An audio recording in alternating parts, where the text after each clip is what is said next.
different garden today, but it's a good lesson here we're going to talk about.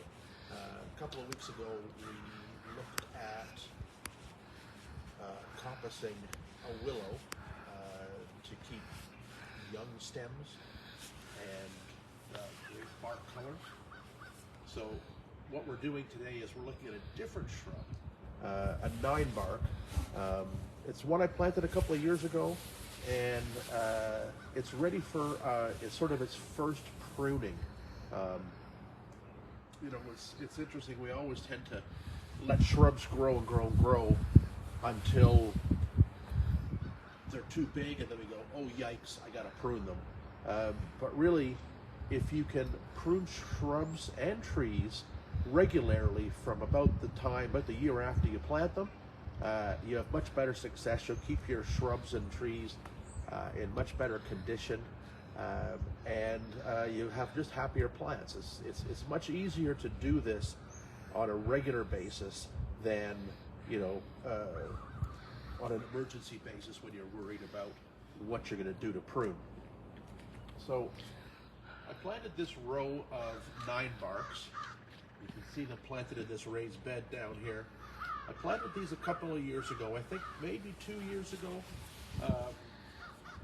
and they are now really ready for their first real pruning. Most shrubs, when you're buying them, are a couple of years old, maybe 3 years old, and you know, just need a little bit of shortening of stems and things like that to keep them bushy. But now we're getting into a point where they need a good pruning to keep them within bounds of the planter they're in, and to keep them looking young and healthy. So I'm going to show you how to identify the stems of the ninebark, and it's a great time because they're still dormant to look at what should be pruned and what we leave alone. So when you look at a ninebark, its growth habit, ninebarks tend to send a lot of shoots out of the ground, or right from the base. Other shrubs like a lilac might be a bit different, where they branch and branch and branch. But a ninebark, similar to a forsythia, I guess, probably is the best way to describe it. So you can see a little bit of pruning was done on this, and just some of these long stems were nipped back. So you can see where that's happened in a couple of cases. Here's a good example right here, where just the tip of a stem was getting too long, and somebody's just nipped them back to control that height. And that's fine, but what you've got to remember is that when that happens, if you look at this stem, look at where the bulk of that new growth has come, all right up at the, you know, the bottom 4 inches or the top 4 inches or so. So if you keep doing that every year, then what happens to your shrubs is that you get very congested growth on the ends, sparse growth down below, but all these stems just keep getting older and older and older and just clog up the center of the plant. So a young ninebark like this really shows you quickly what is a young stem and what is an older stem. So you can see in here the older stems of the ninebark are very light. The bark is peeling off. Lupin. And we want to remove some of these stems and keep the plant with the majority of its stems above ground. All these young, darker stems, which are only 1, maybe 2 seasons old. So when we look at a shrub to prune like this, we don't just start up here and just start shaping. Most people's tendency is to just get out the hedge trimmers and just take the shrub and just round it off. Unless you're doing topiaries or hedges, that's not how you want to do it. All these shrubs, and ninebarks are a particularly good one, have wonderful natural shape. And you don't want to lose that. You don't want your garden to be a bunch of burgundy blobs and green blobs and yellow blobs. You want the shrubs to maintain their natural shape, but if you need to keep it within bounds, then I'm going to show you how to do that. So the first thing we look at when we're going to prune this shrub. It's not what this stuff is doing. That's very secondary. We want to see what's going on down here. And right off the start, we can see that we've got some really old branches here that have turned white, are very twiggy. They've been nipped a couple of times at the top, so they're really unattractive, not doing much. So we're going to go and actually take these right out. Now I'm going to go all the way down this stem. And right in here, I see a nice young shoot right here that has come from the base of this stem. So I'm going to leave that shoot. So we're going to prune right above that, and we're going to take out this whole piece. So you can see we have a little bit of new growth on here, but really we have a lot of just tired, old, twiggy growth that just it gets ugly in the plant. So we're going to look back on the plant again. We're going to come back into the middle, and we're going to see that this big outside one is the same. Lupin's going to clean up the branches for us. There's another one. Again, old, twiggy, not much use for the plant. Let's see here. Let's get right in the middle. Take away a bit of this junk. There are some thinner old stems here too, but they really are, again, they've done their job. We don't need these anymore. There's another old one here.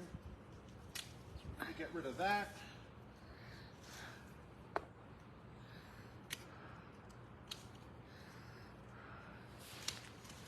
Clean out more of these old ones. A couple more here to go.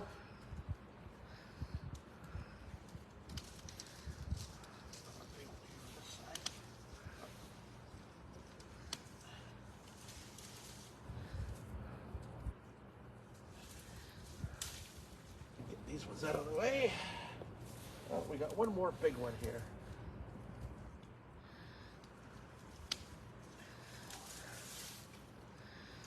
So we're getting down there. Look at how much we've taken out of this shrub. But it still looks good. That was done. You know what? I think we've got two more that I'm going to take out. That one. One. No, I'm going to do one more. Right there. So, now you can see that we have really not changed the shape of the shrub. We've just taken what was once a very old, thick, twiggy shrub, brought it all back to younger, new growth. Now, we will revisit this again, because what we're going to do, we're going to let this bloom. Ninebarks are spring bloomers. We're going to let it bloom, and then we're going to come back after it flowers, and we're going to take back some of these long wispy stems. So you can see we're in good shape. The plant has got great shape already, and we haven't even shortened any of the stems. We just took out that oldest twiggy, useless growth now.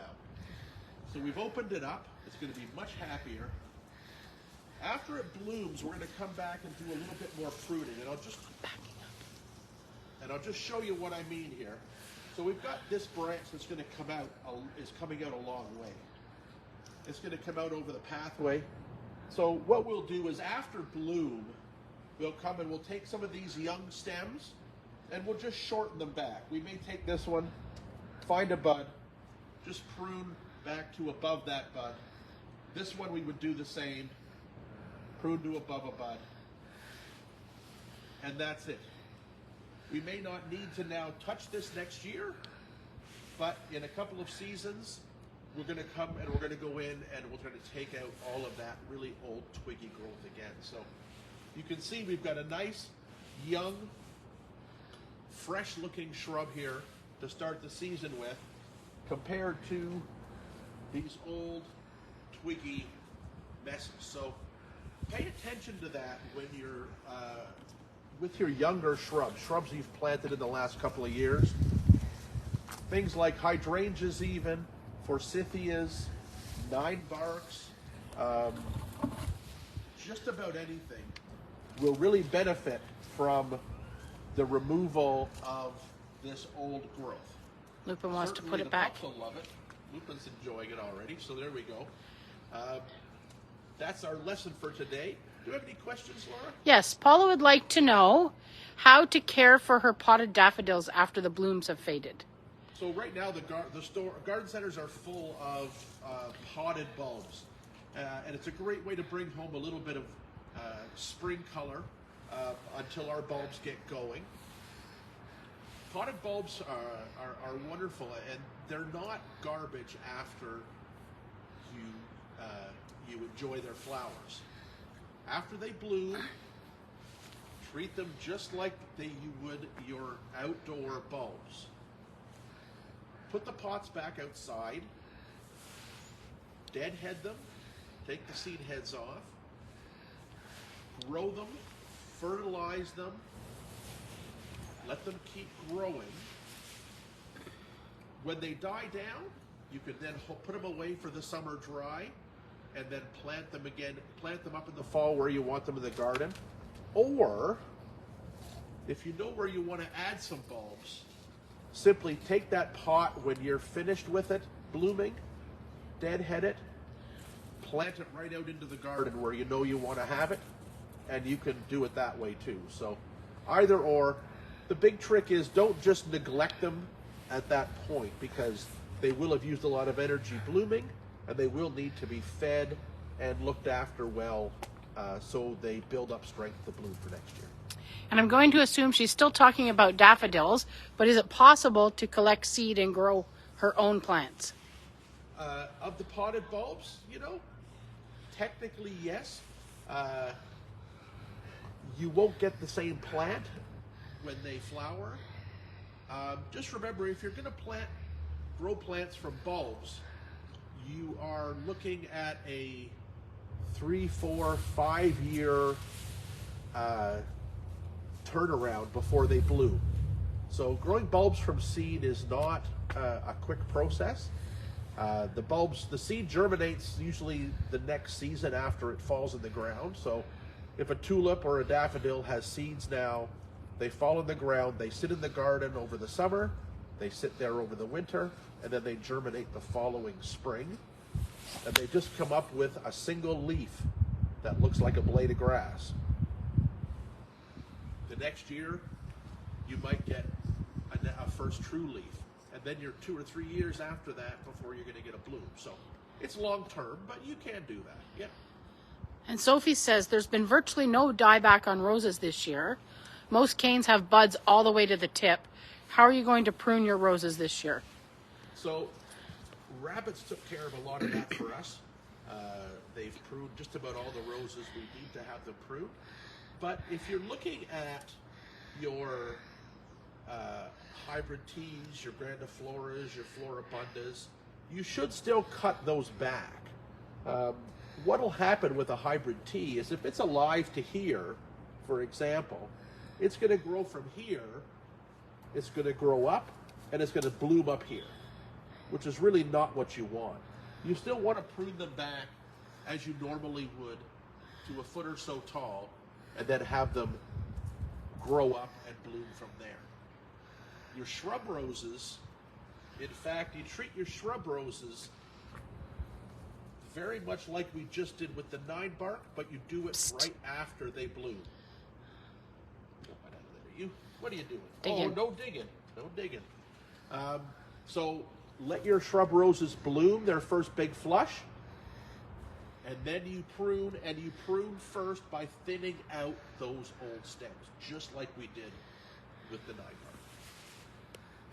Okay, that's it for the questions. All right. Thanks for the questions. I hope you're enjoying the early spring. We're getting a lot of jobs done early that we would have had to wait another month for, but hey, you're pruning shrubs, you might as well get to it. It's a great time to do it while they're dormant. You can see what you're doing. So get to work, and we'll see you next week on Let's Get Growing.